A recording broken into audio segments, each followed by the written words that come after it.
ಬೇಗ ಹೋಗಿ ಒಂದು ಕೂಡ ನೀರು ತೆಗೆದುಕೊಂಡು ಬಾರಮ್ಮ. ಆಗ್ಲಿ ಒಪ್ಪಿಗೆ.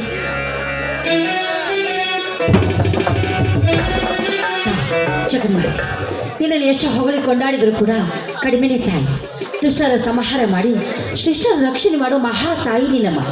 ಈ ನಮ್ಮ ಸಂಸಾರದಲ್ಲಿ ಏನೇ ತೊಂದರೆ ಬಂದರೂ ಕೂಡ ನಗು ನಗುತ್ತಾ ಪಾರು ಮಾಡಿ ನಮ್ಮನ್ನು ಕಾಪಾಡೋ ಭಾರ ನಿನ್ನನ್ನೇ ಕೂಡಿದೆ ತಾಯಿ, ನಿನ್ನನ್ನೇ ಕೂಡಿದೆ.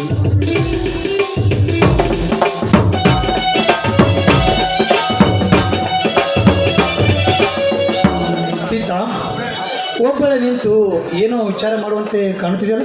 ಏನಿಲ್ಲ ಬನ್ನಿ, ಈಗ ಬಂದ್ರ? ಅಂದ ಹಾಗೆ ನೀವು ಹೋದ ಕೆಲಸ ಏನಾಯಿತು?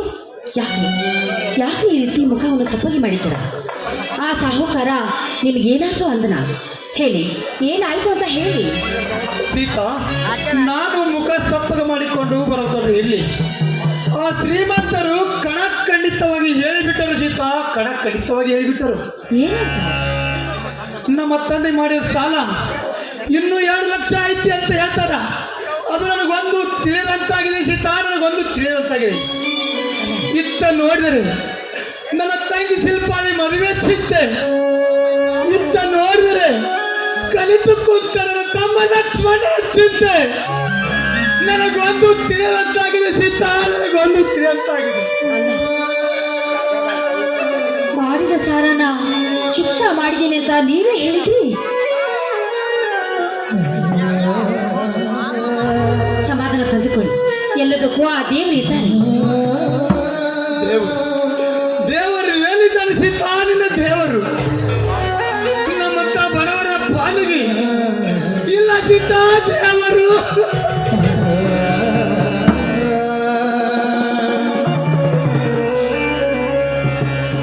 ಬರೀ ಕಲ್ಲ ಮೂಕನಾಗಿ ಆ ಗುಡಿಯಲ್ಲಿ ಕೂತಿದ್ದಾನೆ ಸೀತಾ, ನಿನ್ನ ದೇವರು. ಏನ್ರಿ ಇದು? ನೀವೇ ಹೀಗೆ ಮಾಡಿದ್ರಿ. ನಿಮ್ಮನ್ನು ನಂಬಿದ ನನ್ನ ಗತಿ ಏನು? ನಿಮ್ಮ ತಮ್ಮ ತಂಗಿ ಪಾಡಿ ಏನು? ಸರಿ, ಮೊದಲು ಸ್ವಲ್ಪ ವಿಶ್ರಾಂತಿ ತೆಗೆದುಕೊಳ್ಳಿ, ಆಮೇಲೆ ಎಲ್ಲವೂ ತಾನಾಗಿ ಸರಿ ಹೋಗುತ್ತದೆ.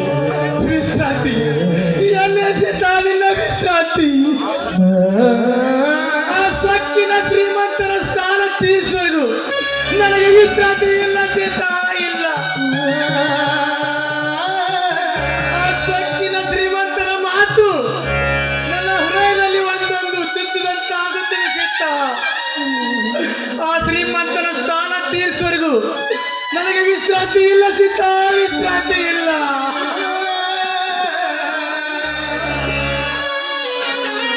ನೀವು ಆಡುವ ಮಾತನ್ನು ಕೇಳ್ತಾ ಇದ್ರಿ, ನನಗೆ ಯಾಕೋ ತುಂಬಾ ಭಯವಾಗ್ತಾ ಇದೆ ರೀ.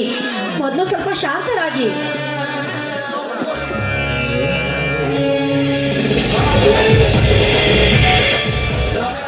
ಅಣ್ಣ, ಹಾಗಾತವಾಯಿತು ಅಣ್ಣ, ಹಾಗಾತವಾಯಿತು. ನಮ್ಮ ಹೊಲದಲ್ಲಿ ಇಟ್ಟ ಸುರುಪಣ್ಣನ್ನು ಯಾರು ಕೊಳು ಮಾಡಿಕೊಂಡು ಹೋಗಿದ್ದಾರೆ ಅಣ್ಣ. ಲಕ್ಷ್ಮಣ, ಕೈಗೆ ಬಂದ ತುತ್ತು ಹೋಗಿ ಬರಲ್ಲ. ಆಯ್ತ ಕಾಲಗಳನ್ನು ಮಾರಿ ಆ ಶ್ರೀಮಂತರ ಸಾಲ ತೀರಿಸಲಾಯ್ತಂತೂ ಬಂದರೆ ಆ ಕಾಲಗಳನ್ನು ಕದಿ ಬಿಟ್ಟರೆ ಕದಿಬರು. ನಾವು ಮಾಡುವುದೇ ಮತ್ತೊಂದು, ಅದು ಆಗುವುದೇ ಇನ್ನೊಂದು. ಹೀಗೋ ಈ ವಿಧಿ ಲಿಖಿತವೇ. ನೀವು ಧೈರ್ಯ ಗೆಡಬೇಡಿ. ನನ್ನ ಮದುವೆಯಲ್ಲಿ ನನ್ನ ತಾಯಿ ನನಗೋಸ್ಕರ ಮಾಡಿಸಿಕೊಟ್ಟಿರುವ ಬಂಗಾರದ ಬಳೆಗಳಿವೆ, ಅವುಗಳನ್ನು ಮಾರಿ ಸಾಲ ತೀರಿಸಿದ್ರೆ ಆಯ್ತು. ಬೇಡ ಸೀತಾ, ಬೇಡ. ನಿನ್ನ ತಾಯಿ ಕೊಟ್ಟ ಬಳೆಗಳನ್ನು ಮಾರಿ ನಮ್ಮ ಸಾಲ ತೀರಿಸು ತಪ್ಪು ಆಗುತ್ತದೆ ಸೀತಾ, ಬೇಡ. ಅವು ಬಳೆಗಳು ನಿನ್ನಲ್ಲೇ ಇರಲಿ.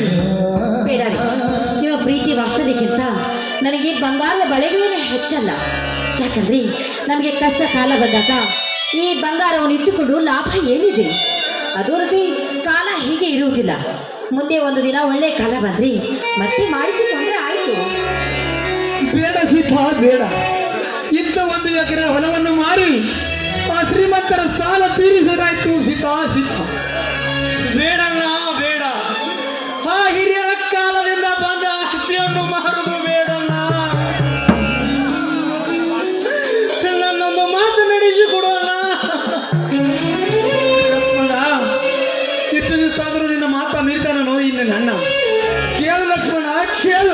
ಅಮ್ಮ ನನ್ನ ಸಲುವಾಗಿ ಆಗಲು ಕಷ್ಟಪಟ್ಟು ಚಿಕ್ಕವನಿಂದ ದೊಡ್ಡವನಾಗಿ ಮಾಡಿದವ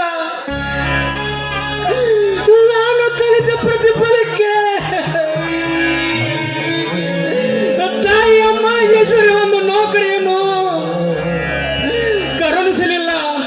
ಅಣ್ಣ ನಾನು ಮನೆಯಲ್ಲಿ ಕೂತುಕೊಳ್ಳುತ್ತಿರುವುದು ನನ್ನ ಕೈಯಿಂದ ಆಗಲ್ಲ. ಅದಕ್ಕಾಗಿ ಅಣ್ಣ ಆ ಶ್ರೀಮಂತರ ಮನೆಯಲ್ಲಿ ಅವರ ಜೀತವಾಗಿ ಸಾಲ ಮುಟ್ಟಿಸುತ್ತೇನೆ. ನನ್ನ ಜೀವಂತಿರುವಾಗಲೇ ಆ ಶ್ರೀಮಂತರ ಮನೆಯ ಹಾಳಾಗಿ ದುಡಿದಂತ ಹೇಳ್ತೀನೋ ಹುಚ್ಚ.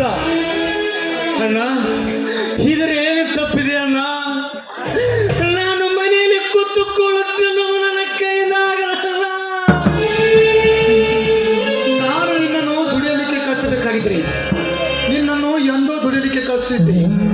ನನ್ನ ತಂದೆ ತಾಯಿ ಪ್ರೀತಿಯನ್ನು ಅರಿತು ಹೂವಿನಂತೆ ನಿನ್ನನ್ನು ಜೋಪಾನ ಮಾಡಿದ್ದೆ. ನನ್ನ ತಮ್ಮ ಓದಿ ದೊಡ್ಡ ಸಾಹೇಬನಾಗಲೆಂತೂ ನಿನ್ನನ್ನು ಓದಿಸಿ ವಿದ್ಯಾವಂತನಾಗಿ ಮಾಡಿದ್ದೆ. ಅದನ್ನು ಬಿಟ್ಟು ನಿನಗೆ ನೌಕರಿ ಸಿಗದಿದ್ದರೆ ಏನಾಯಿತು? ಇನ್ನು ಸ್ವಲ್ಪ ಪ್ರಯತ್ನ ಮಾಡು, ನಿನಗೆ ನೌಕರಿ ಸಿಗುತ್ತಿದೆ. ಅದನ್ನು ಬಿಟ್ಟು ನಾನು ನಿನ್ನ ಜೊತೆ ದುಡ್ಲಿಕ್ಕೆ ಬರ್ತೀನಿ ಅಂತ ಹೇಳ್ತೇನೋ ಹುಚ್ಚ. ನನ್ನ ತಮ್ಮ ಆ ತಂಗಿ ಶಿಲ್ಪಾಳಿಯ ಮದುವೆಗೆ ದೊಡ್ಡ ಸಾಹೇಬನಾಗಿ ಬರ್ತಾನೆಂದು ನಿನ್ನ ಅಣ್ಣ ಕನಸು ಕಳಿದಾನೋ ನಿನ್ನ ಅಣ್ಣ. ಅಯ್ಯೋ ದುರ್ದೈವವೇ! ಏನಣ್ಣ ಇದು? ನನ್ನ ಮದುವೆಯ ಸಲುವಾಗಿ ನೀವ್ಯಾಕೆ ಇಷ್ಟೊಂದು ಕಣ್ಣೀರನ್ನು ಹಾಕ್ತಾ ಇದ್ದೀರಾ? ಅಣ್ಣ ನಾನು ಮದುವೆನೇ ಆಗೋದಿಲ್ಲ ಅಣ್ಣ, ನಾನು ಮದುವೆ ಆಗೋದಿಲ್ಲ. ಹಂಗಲ್ಲ ತಂಗಿ, ಹಾಗಲ್ಲ. ಹೆಣ್ಣು ಮಕ್ಕಳು ಒಂದಿಲ್ಲ ಒಂದು ದಿನ ತನ್ನ ತವರ ಮನೆ ಬಿಟ್ಟು ಗಂಡನ ಮನೆ ಸೇರಲೇಬೇಕು. ಅವಾಗ ಈ ಹೆಣ್ಣಿಗೆ ಆ ಸಮಾಜದಲ್ಲಿ ಬೆಲೆ ಇದೆ ತಂಗಿ, ಬೆಲೆ. ಅಣ್ಣ ಈ ತಂಗಿ ಇಷ್ಟು ಬೇಗ ಭಾರವಾದಳು. ಹೊತ್ತಿಗೆ ನೀವಾದರೂ ಹೇಳಿ ಅಣ್ಣನಿಗೆ. ಹೌದಮ್ಮ ಶಿಲ್ಪ, ಇವತ್ತಲ್ಲ ನಾಳೆ ಆದರೂ ನಿನ್ನ ಮದುವೆ ಮಾಡಲೇಬೇಕಲ್ಲ. ಹೋಗ್ಲಿ ಬಿಡಮ್ಮ, ಆ ವಿಚಾರ ಈಗ ಯಾಕೆ? ನೀನು ಸಮಾಧಾನವಾಗಿರು. ಅಣ್ಣ, ಪರಿಸ್ಥಿತಿ ಅನುಗುಣವಾಗಿ ನಾನೊಂದು ಮಾತು ಕೇಳಿ ದಯವಿಟ್ಟು ನನ್ನ ಕ್ಷಮಿಸಣ್ಣ. ಅಯ್ಯೋ ಲಕ್ಷ್ಮಣ, ಇಷ್ಟು ನೀನು ದೊಡ್ಡವನಾದ್ರು ಈ ನಿನ್ನ ಅಣ್ಣ ಎಂದೂ ನಿನಗೆ ಏನು ಅಂದಿರಲಿಲ್ಲ. ಈ ಕೆಟ್ಟ ಗಳಿಗೆಗೆ ಈ ಕೆಟ್ಟ ಕೈಗಳಿಂದ ನೀನು ಹೊಡೆದು ಬಿಟ್ಟಕ್ಕಂತ ಅಣ್ಣ, ನೀನು ಹೊಡೆದಿದ್ದು ಏನೂ ತಪ್ಪಿಲ್ಲ ಅಣ್ಣ. ಇಂದು ಆ ಪೊಲೀಸ್ ಖಾತೆ ಅರ್ಜಿ ಕರೆದಿದ್ದಾರೆ. ನಾನು ಬೇಗ ಹೋಗಿ ಅರ್ಜಿ ಹಾಕಿ ಬರ್ತೇನೆ. ಅಣ್ಣ ಆತಿಗೆ ಈ ಮೈದನನ್ನು ಆಶೀರ್ವಾದ ಮಾಡಿ. ತಾಯಿಯ ಮಾಶ್ರೀ ನಿನಗೆ ನೌಕರಿಯನ್ನು ಬೇಗನೆ ದಯಪಾಲಿಸಲಿ. ಹೋಗಿ ಬರುವಂತ ನಾವು ಬರ್ತೀನಿ ಅಣ್ಣ.